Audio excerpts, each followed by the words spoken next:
Welcome, everybody, to Jabmo's inaugural ABM Huddle. My name is Jonathan Alves. I'll be doing these once a month. They're meant to be casual, fun, informative, with really the goal to talk about different customer stories so that we can help our marketing partners be very successful with ABM in 2022. This is the first time we're doing this. I thought it'd be helpful just to do a little bit of housekeeping items. There are opportunities to submit questions and request specific topics. But the goal here is just to make us better, to look at different learnings, to look at different insights, and we'll keep things light, fun, and informative. A little background about myself for some folks who may not have talked with me or met with me before. I've been with Jabmo since 2016. I was one of our first hires in North America. We built our company out internationally from Paris, and it's been quite a journey over these last several years as I've taken on different roles within the company, a little bit of sales, marketing, customer success, and now client strategy. And one of my big focuses this year is partnering with our customers globally to help them get the most out of their ABM programs, to leverage best practices, to help with recommendations, to be a liaison between them and the commercial organization so that successes can be recognized. I'm based in Boston, Massachusetts. So as everybody knows, who's on this side of the country, it's nice and sunny and warm here right now. Only kidding. I don't know Ben Affleck or Matt Damon, but I do know Mark Wahlberg, and I can tell you that he's very excited about ABM, just like I am. But today's topic is going to be, I think an interesting one, because it's one that many marketers have dealt with personally over the last several decades, or really. Since the beginning of time, I think, in terms of B2B and marketing, leads, and specifically how leads are not a metric that should be considered in B2B marketing, how leads should be really considered as a single data point in the overall readiness of an account to make a purchasing decision. So this can be a scary topic, because I know that a lot of the customers and marketing partners that I work with, are really leads focused or mandated to be leads focused. But my hope is through some customer stories, through some examples, I can help you overcome some of this and think, a little more strategically about how you enable commercial and field teams, with data points that indicate readiness of an account. Thinking about this topic, thinking about leads and how they're not really the best metric for B2B marketing, and how they really are just one data point. A recent story actually comes to mind. I was on site with one of our manufacturing customers in the packaging industry. Really smart marketer that we partner with over there. And what they were doing initially was looking at their overall website activity, measuring all the different visits and actions against that website, and creating a bit of a funnel that worked from site visits to form fill captures, to marketing leads, to sales accepted leads, to opportunities to close win rates. And this was pretty diligently mapped out. I mean, this was a pretty sophisticated process. But what was learned after doing this and evaluating it after the course of a year was that more than 70% of those form fills were from companies that didn't matter. They weren't their, target focus markets. They weren't their expansion opportunity accounts. They were just from random companies that weren't necessarily the best fit for what they offered. Less than a third of those leads, those form fill leads, were accepted by sales. So they had about 500 form fills, and only 9 of them turned into opportunities, with 2 of them closing. And we started to ask ourselves, and she started to ask herself, why? Why is this happening? Why? How is this possible? We're doing the right things. We're putting the content on our website. We're making the form easily accessible. We're giving people the opportunity to raise their hands. And working together, we looked at some back-end website analysis, with our platform.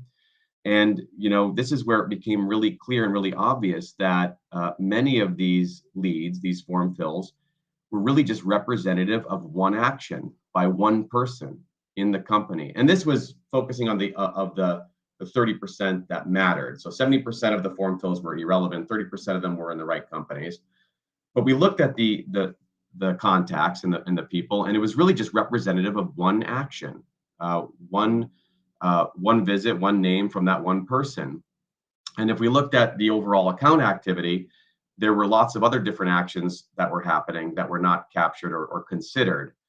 And in today's, I guess, digital world that we're living in, the way that companies buy is a little bit differently today than it was 25, 30 years ago, when it was purely relationship based and you had one person and you could do a deal with one person. Today, you've got multiple different people in various different levels of influence in the organization, doing research in advance of assigning somebody to reach out.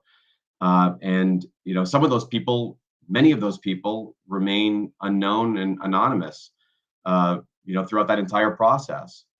So by focusing on one action by one person and sharing that with the sales team, it created a lot of pushback. Many of the leads weren't accepted, and it wasn't indicative. That action, that data point, wasn't indicative of the overall readiness of that account.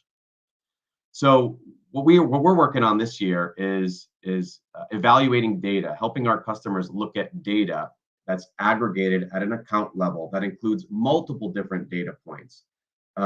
Some of those are leads. Many of those data points are anonymous activity visits that are associated to an account. We're looking at the type of content consumed, what stage in the buying process that content is. Is it awareness? Is it consideration? Is it decision-making content? Is the activity of the account, both the known and the unknown activity, coming out of specific locations around a specific topic? And we're aggregating all of this information to make a determination that digitally an account is ready for sales action. And that's what we're focusing on this year. And we're moving beyond just that one data point, which is that one lead or that one contact, to look at the account more holistically so that we can better inform the commercial teams that these organizations are ready to have a discussion, that the timing is relevant, the topic is relevant, and it's yielding much more fruitful returns. So this is a big, I think, scary, in some cases, topic to discuss, because for so long marketers have been unfairly judged with the wrong metrics.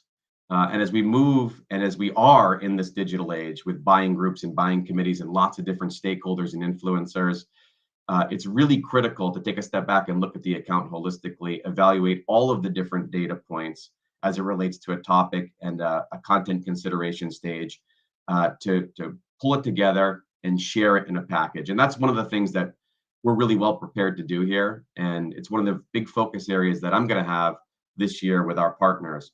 So I thought out of the gates for our first inaugural ABM huddle, we could keep things, casual, but talk about a really important, a really critical message, and that's really around B2B marketing and leads really just being a single data point. So I hope folks have enjoyed this. These topics will be from 10 to 15 minutes moving forward. There'll be an opportunity to ask questions. There'll be an opportunity to inform and select different topics. We've got a bunch built out already, but what we want to do is get better together and do that through sharing experiences and stories. And this recent customer example within our manufacturing client base in the packaging industry, I think helps tell this story. And we're making the shift together into evaluating account level activity holistically, and that's exciting. And that's going to give you a big opportunity as marketers to shape your success and even more so control your success, which I think is a big area that excites a lot of people about. So I'll wrap up there. Again, this is our inaugural ABM huddle. Keep the topics flowing. I see that we've got activity and folks from different parts of the country right now chiming in. A few in my neck of the woods, a few on the West Coast. where many of us on the East Coast wish we were from a weather standpoint. But I would say is, keep the message going, keep engaging, and I'll talk to you all next month about a new topic.